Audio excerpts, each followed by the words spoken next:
கர்த்தருக்கு ஸ்தோத்திரம். கர்த்தராகிய இயேசு கிறிஸ்துவின் இன்ப நாமத்தில் இனிய வாழ்த்துக்கள். இன்றைய தியானத்திற்காக ஜெபித்த பொழுது தேவன் தந்த வசனம் மத்தேயு எழுதின சுவிசேஷம் 14ஆம் அதிகாரம் 27ஆம் வசனம். உடனே இயேசு அவர்களோட பேசி, திடன் கொள்ளுங்கள், நான் தான், பயப்படாதிருங்கள் என்றார். நம்முடைய கர்த்தராகிய இயேசு கிறிஸ்து நம்மை திடப்படுத்துகிற தேவன். எந்த சூழ்நிலையிலும் நாம் பயந்து போகாமல் தேவன் நம்மோடு இருந்து நம்மை திடப்படுத்துகிறவர். இயேசு கிறிஸ்து மனித ரூபமாக இந்த உலகத்தில் இருந்த நாட்களில் ஒரு நாள் அவருடைய சீஷர்கள் படவில் ஏறி அக்கறைக்கு செல்ல புறப்பட்டார்கள். இயேசு தனிமையாயிருந்து ஜெபம் பண்ணி கொண்டிருந்தார். அப்படி இருக்கும் பொழுது அந்த படகு நடுக்கடலில் வந்தபோது பயங்கரமான எதிர்காற்று வீசினது. அப்பொழுது இரவின் 4ஆம் ஜாமத்தில் இயேசு கடலின் மேல் நடந்து அவர்களிடத்திற்கு வந்தார். அந்த கடலில் அவர் நடக்கிறதை பார்த்த சீஷர்கள் இன்னும் அதிகமாய் பயப்பட்டார்கள். ஏற்கனவே எதிர்காற்று வீசிட்டுருக்கு, அதிலே ஒரு பயம். இன்னும் இயேசுவை பார்த்த மாத்திரத்தில் அவர்கள் இயேசுவை இயேசு என்று அடையாளம் கண்டு கொள்ள முடியாமல் ஆவேசம் என்று சொல்லி பயத்தினால் அலறினார்கள்.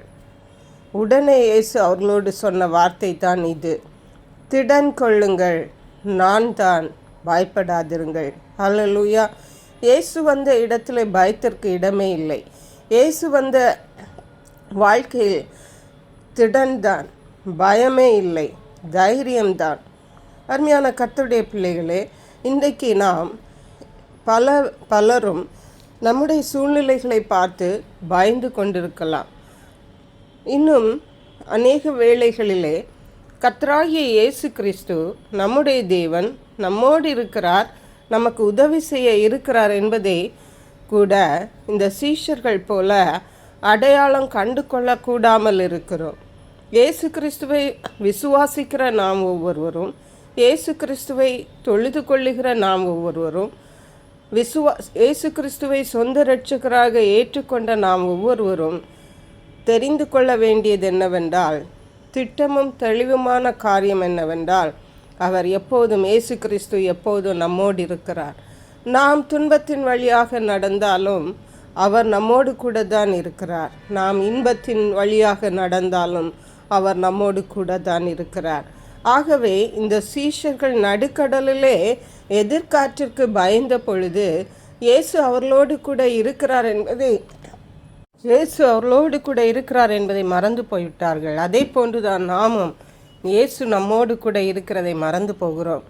இயேசு நம்மோடு இருந்தால் பயப்படவே தேவையில்லை. 1 யோவான் எழுதின நிருபம் 4ஆம் அதிகாரம் 18ஆம் வசனம் இவ்விதமாக சொல்லுகிறது, அன்பிலே பயம் இல்லை, பூரண அன்பு பயத்தை புறம்பே தள்ளும், பயமானது வேதனை உள்ளது, பயப்படுகிறவன் அன்பில் பூரணப்பட்டவன் அல்ல. அல்லேலூயா. இயேசு அன்பாகவே இருக்கிறார். இந்த இயேசு நம்மோடு கூட இருக்கும் பொழுது, நாம் இயேசுவிடத்தில் அன்பாக இருக்கும் பொழுது, நாம் நம்மை சுற்றியுள்ள இடத்தில் அன்பாக இருக்கும் பொழுது நாம் பயப்பட தேவையில்லை. அன்பு பயத்தை புறம்பே தள்ளும். அல்லேலூயா. வெளிப்படுத்தின புஸ்தகம் 21ஆம் அதிகாரம் 8ஆம் வசனம் சொல்லுகிறது, பயப்படுகிறவர்கள் 2ஆம் மரணமாகிய அக்னியும் கந்தகமும் எரிகிற கடலிலே பங்கடைவார்கள். நாம் நினைக்கிறோம் நாம் பாவம் செய்தால் தான் நரகத்திற்கு போவோம் என்று. பயம் இருந்தாலே போக முடியாதாம். இயேசு கிறிஸ்து நம்மிடத்தில் இருந்தால் பயத்தை புறம்பே தள்ளுவாரது. இயேசு அன்பாகவே இருக்கிறார். அந்த அன்பு நம்மிடத்தில் வரும்போது நமக்கு பயம் இருக்காது. அருமையான கர்த்தருடைய பிள்ளைகளை, நாம் பயப்பட தேவையில்லை. இயேசு நம்மோடு இருக்கிறார். கர்த்தர் தாம் இந்த வார்த்தைகளை ஆசீர்வதிப்பாராக. ஜெபி.